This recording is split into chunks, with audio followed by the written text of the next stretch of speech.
Igor, let me turn to you. A big theme, Mr. Trump's interview seemed to be hedging on some of the broad promises he made in the campaign. He now says that he'll keep some of the president's health care law instead of repealing and replacing it. He also says he'd accept a fence rather than wall on some parts of our southern border. What do you make of that? Well, I think it suggests that he just really hasn't thought through the implications of these policies. You saw in the interview him really hedging, not having a strong sense of what exactly he wants to do. You know, he's in a position now where literally kind of the weight of the world is on his shoulders, certainly the country. And not only does he not have a firm position on any of those issues, but he didn't even clearly ask his supporters to stop all the violence that's been going on in the country. I mean, 200 incidents of violence, of white supremacist violence, anti-Latino violence, and he gave this kind of check-the-box reply, just stop, but didn't call on them in any serious way, didn't appeal to their better nature to really just end this kind of behavior, and in fact reinforced it with the Bannon appointment.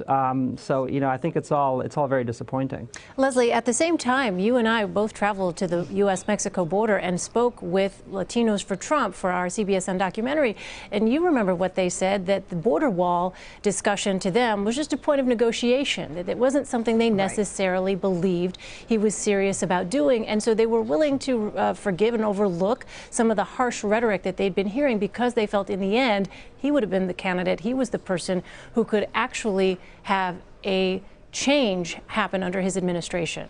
That is the most important, if not the most pivotal point of the entire immigration conversation, which very few people made that point during this debate, and that was that Donald Trump could do something that no other Republican has been able to do successfully, at least going back to '96, and that is bring all the disparate parts together to have some meaningful reform. He's looking at, and that was very much the pass that people were willing to give him on the border. They said, look, we already have border fencing. If you live down here, La Frontera, like if you understand this region between the Mexico and the United States, then it's a very different dynamic. We already have fencing. We already have a lot of enforcement. We already have a lot of technology, but things are not working. We need to look at interior enforcement. We need to look at a number of criminal aliens here and prioritize this problem so that we can fundamentally get it resolved. And I think that's the benefit of the doubt that folks that live on the border were willing to give to Donald Trump, and hopefully the rest of the country will as well.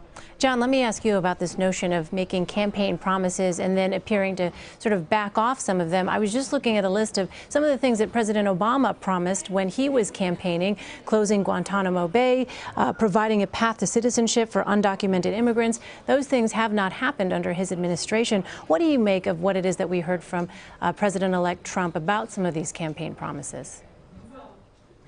Well, and there's a key difference here between the promises that Barack Obama didn't fulfill and the ones that Donald Trump is already starting to back away from, which is President Obama made a real effort to do the things that he promised. Most presidents, once they get elected, actually try to pursue the platforms on which they campaigned. So in terms of closing Guantanamo Bay, President Obama made an effort to do that. In terms of getting comprehensive immigration reform, President Obama attempted to do that. He was blocked in Congress. Donald Trump is backing away on his own, and we'll just have to see how that plays out. I think some of these are floats, if you will. These basically floating to see how much he can back away from some of these promises before it angers his base. You know, whether or not he builds a wall or whether it's a wall with some fencing, whether he deports 3 million people in his earliest days as president, I think we're still going to have to see how that all plays out. Leslie, I want to go back to you on this notion of Steve Bannon as senior counselor and chief strategist. How do you think that will be received in some quarters, despite what we just said about how some of his supporters, his Latino supporters, Hispanic supporters, were willing to overlook some of the harsh rhetoric? Others, as you well know, as we've seen across the country, there have been demonstrations.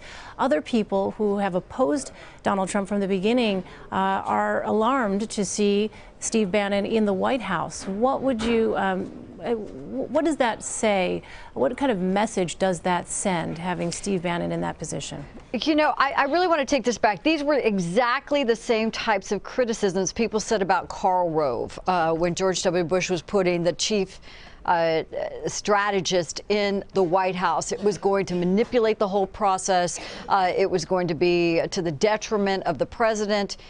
It's too early to tell. I think there's some fairness in all of those arguments in looking at people's past record, but I don't think it's fair to say that President-elect Trump hasn't denounced some of these extreme radical groups that do not belong in the national discourse and in his agenda. He denounced it in the primary and on the media, and everybody else was still very critical. He didn't denounce it enough when some of these KKK robocalls were happening. And again, you see him directly look into the camera and say, stop it. He doesn't want to do it. It's his cadence. It's his style. Could it have been more eloquent? Could he have written a speech? Could he have come out in a way that perhaps President Barack Obama would do and make a national conversation like he did on race? Sure, maybe he will do that. But I think we're still learning his style and trying to take him at his word. Elaine, you bring up an important point, though. It's like, how do you take him at his word when sometimes he's kind of, he'll say one thing and then we're kind of moving around the edges. I think this is all a transition for all of us, and we have to give Trump the benefit of the doubt in this case. Which is what Hillary Clinton essentially said. Can I say something about the... Yeah, I think Igor, actually, go ahead, John, go ahead. I was just going to say on the point about Bannon, in the time since we started this segment, somebody tweeted at us a picture of a cartoon of Donald Trump holding up the decapitated head of a stereotypically Jewish-looking person. And this is the kind of people that Steve Bannon has rallied to Donald Trump's cause and, like I said before, catered to over time. So this isn't, this isn't a situation where you're talking about a Karl Rove whose politics one might not agree with.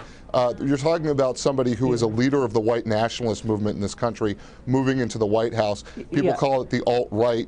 And that's a sanitized version. These are white supremacists. Igor, you wanted to weigh in as well? Yeah, I mean, I think that's exactly the point. I would call on Leslie and all other Republicans whose job it is to go on these shows and defend Donald Trump, not to defend Bannon and not to defend the kinds of things that Bannon stands for, whether it be the white nationalism, the white supremacy, the anti-Semitism that he's been accused of. The cartoon that John talked about that he got on Twitter, I get all the time when I tweet from people who support Trump. And again, the instances of violence we see in this country against black people, Latino people, Muslim people, this is what Bannon is about. And Leslie and everybody, all the other Republicans who are going to be on these talk shows talking about this on Monday, it's up to them to stand up and say no. And it's up to people like Paul Ryan to say no. We're not going to stand for this, and this is not okay.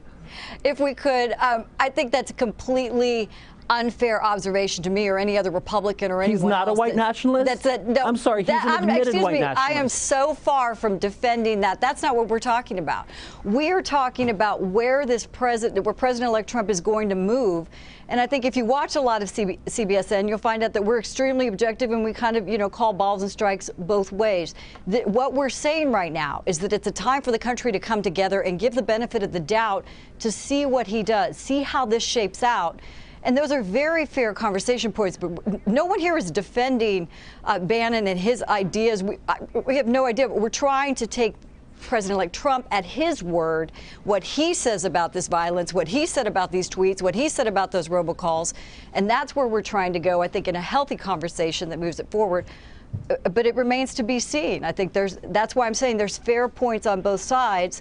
We're cautiously optimistic, I think, as Americans, that this goes in a more positive direction and it's a balanced and fair direction. Yes, well, I'll be watching very closely to see what role Steve Bannon plays in the days ahead. I want to thank our first panel, including CBSN political contributor Leslie Sanchez, Jon Allen, a columnist with Roll Call, as well as Igor Volsky, who is the Deputy Director for the Center for American Progress Action Fund.